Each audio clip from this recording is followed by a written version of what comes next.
Então a lista G é o seguinte: você tem um coeficiente de intercepto de 20 kPa, né? Um ângulo de atrito de 20 graus, e ele pede para você determinar, ele fala o seguinte, que no ensaio de cisalhamento direto adensado e drenado, ou seja, um ensaio CD, com tensão normal de 50 kPa, qual é a tensão de cisalhamento que levaria o corpo de prova à ruptura? Bom, o selim é o coeficiente de intercepto, ele aparece quando se fala de argila. Φ' é o ângulo de atrito, a envoltória, a equação é do tipo, é uma reta, que o coeficiente linear é o próprio selim. A envoltória, o que ela é? Ela é uma linha que todo círculo que tocar em envoltória é um estado de ruptura. Então ele pergunta qual que é, né, no caso do ensaio triaxial, qual que qual que é no ensaio de cisalhamento direto, né? Qual que é a tensão de cisalhamento que levaria o corpo de prova à ruptura? Isso no item A. Ele te dá então uma tensão de 50 kPa, só jogar na reta. Você encontra uma tensão de cisalhamento correspondente. O item B, sim, ele pergunta no ensaio triaxial qual que é a tensão desviadora na ruptura. Então a gente precisa calcular quem? Tensão desviadora, lembrando, ela é o diâmetro do círculo de Mohr. Então o diâmetro, quem que ele é? Ele é o sigma linha 1 menos sigma linha 3. Então, calculando sigma linha 1 através dessa fórmula, que quando é areia, dizemos que não tem coesão. Então a fórmula só fica dessa maneira. Como é argila, e às vezes ele fala que a argila não tem coesão e simplifica, mas no caso aqui você vai usar essa fórmula geral, calculando sigma linha 1 e depois você subtrai, né, da tensão confinante, você vai achar a tensão desviadora. Então esse é o exercício 1A e B. Já o exercício 2, ele fala o seguinte, que num terreno arenoso, desenhei aqui em cima, um terreno arenoso cujo peso específico é de 19 kN por metro cúbico, o nível da água se encontra a 2 metros de profundidade. Deseja-se estudar o estado de tensões a 6 metros de profundidade. Estima-se que essa areia tenha ângulo de atrito interno de 35 graus. Calcule as tensões principais, totais e efetivas. Então, a 6 metros eu selecionei o elemento, ampliei.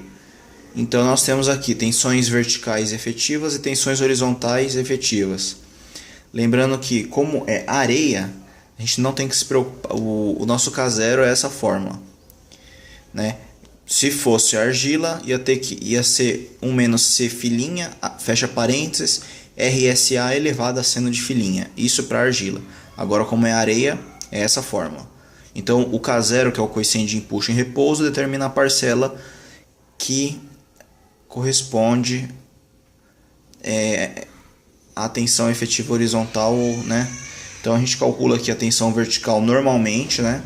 Que a efetiva é a vertical menos a neutra, 74 kPa. E o K0 determina esse coeficiente, que multiplicando esse coeficiente pela vertical determina a tensão efetiva horizontal, que é 31,5. E as tensões principais, elas simplesmente não levam em conta a pressão neutra, né? É simplesmente o peso específico do solo vezes a altura do solo. Então, em vez de subtrair aqui, a gente soma os 40 de novo, né? Então é 114 kPa. E aqui você pega o mesmo K0 e multiplica pelo 114, dá 48,6. Então aqui temos as principais totais e as principais efetivas. Esse é o exercício 2. O exercício 3, vamos ver o seguinte. Ele fala que no terreno referido no exercício anterior, ou seja, com o mesmo perfil, nós vamos fazer o que? Um carregamento na superfície que provocou acréscimos de tensões, né? Ou seja, vai ter acréscimo nas tensões verticais e nas tensões horizontais. Então é o seguinte,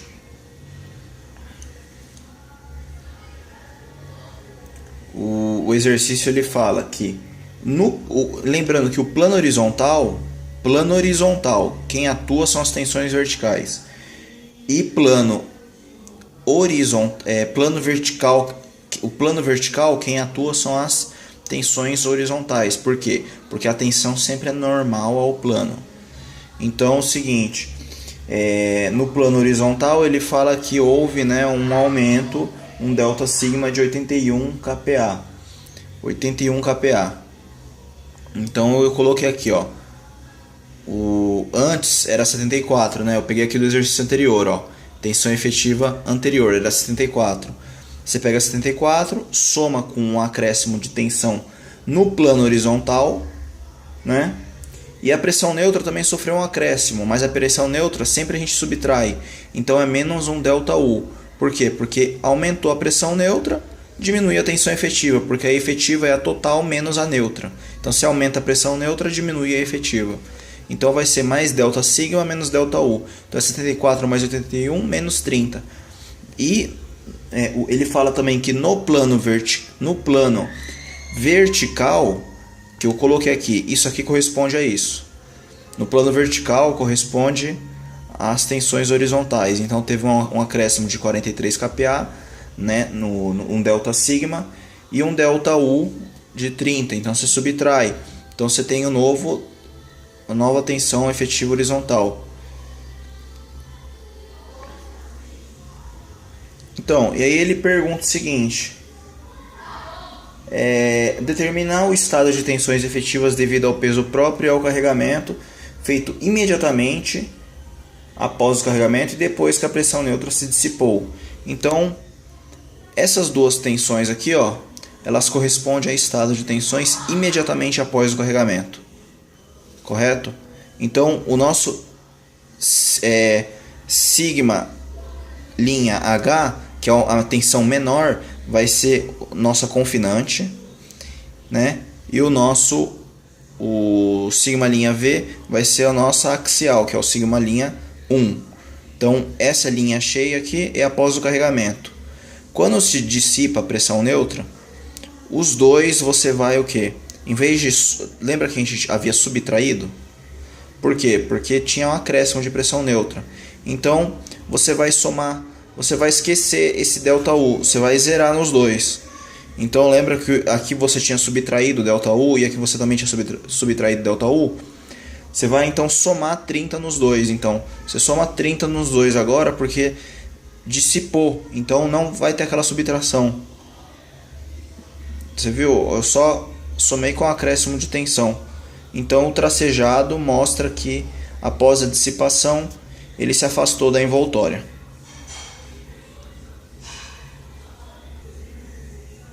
Então agora a gente vai começar a lista H, né? Anteriormente a gente fez a lista G, agora é a lista H. Vamos ler. Certa argila saturada, normalmente adensada, quando submetida a um ensaio triaxial não drenado, com pressão confinante de 200 kPa, ou seja, sigma 3, 200. Atingiu ruptura com tensão desviadora de 120, ou seja, sigma 1 menos sigma 3 é 120. Logo, sigma 1 é 320 kPa. Fala que o ângulo de atrito vale 28 graus e ele pergunta quais são os valores da tensão desviadora e a pressão neutra em um ensaio UU realizado com pressão neutra confinante de 400 kPa. Bom, aqui é o seguinte, você tem que utilizar essa fórmula aqui, ó, e você vai acabar o seu sigma 1, quem que ele é? Ele é o 320. E esse aqui é a pressão neutra, né? Então sigma linha 1 tá tudo aqui, ó. Que sigma linha 1 quem que é? Sigma linha 1 é sigma 1 menos U. Então isso aqui tudo representa sigma linha 1 é igual a sigma linha 3, que isso aqui é o próprio sigma 3 menos o U. Lembrando que tudo em parênteses, vezes 1 mais seno de filinha, 1 menos seno de filinha. Estou usando essa fórmula aqui. Eu simplesmente fiz aparecer a pressão neutra para determinar ela na ruptura. Fazendo as operações, você determina ela. E ele pergunta né, quais valores de tensão desviadora e pressão neutra na ruptura. Você tem o seu sigma 3, depois é só efetuar a subtração, né? Aqui no exercício 2 ele fala o seguinte, ele fala que um solo argiloso, né, com uma tensão de pré-adensamento de 100 kPa em ensaio triaxial com pressão confinante de 150 kPa. Então esse é o sigma 3. Uma amostra atingiu ruptura com tensão desviadora com 180, ou seja, sigma 1 menos sigma 3, 180. Ele fala também que a pressão neutra, né, era de 60 kPa. Determine a envoltória de resistência.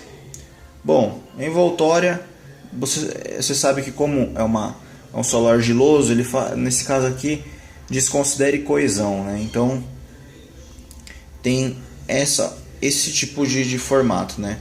É um tal vezes a tangente de φ vezes o sigma. Esse φ, que é o φ no caso, ele é o arco seno, é essa fórmula aqui, que você vai achar 30 graus, substitui aqui e pronto. Esse item A já te fala qual que é a envoltória de resistência. Agora o B. O B ele pergunta qual que é a tensão desviadora na ruptura de uma amostra com pressão confinante de 150 kPa.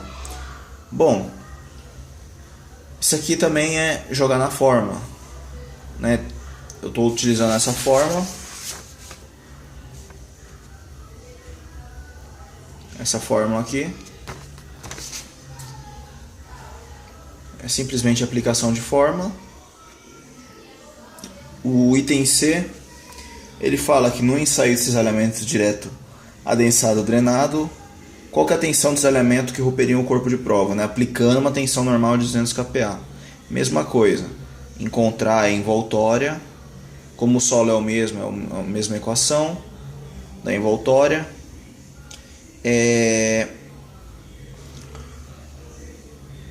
E substituir, né? Substituindo por 200 dá 115,5 kPa. O 3 ele pergunta o que é esse K0, né? O que é o K0? Bom, o K0 é o coeficiente de empuxo em repouso.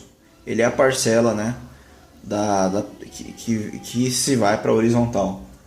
Qual que é a ordem de grandeza de K0 de uma argila normalmente adensada? Quando a argila é normalmente adensada, a RSA é igual a 1. Se você aproximar o seu φ como 30 graus, que é a maioria dos casos, o seu K0 é da ordem de meio, porque 1 menos seno de 30, 1 elevado a seno de 30, vai dar meio. Então é essa a ordem de grandeza. Para um solo sobreadensado, né? Ou uma argila sobreadensada, no caso aqui você pode simplesmente jogar de novo os 30 graus e fica tudo em função do RSA. Então você vê que para um RSA de 4, o seu K0 é de 1 unidade. Então lista G e H são essas.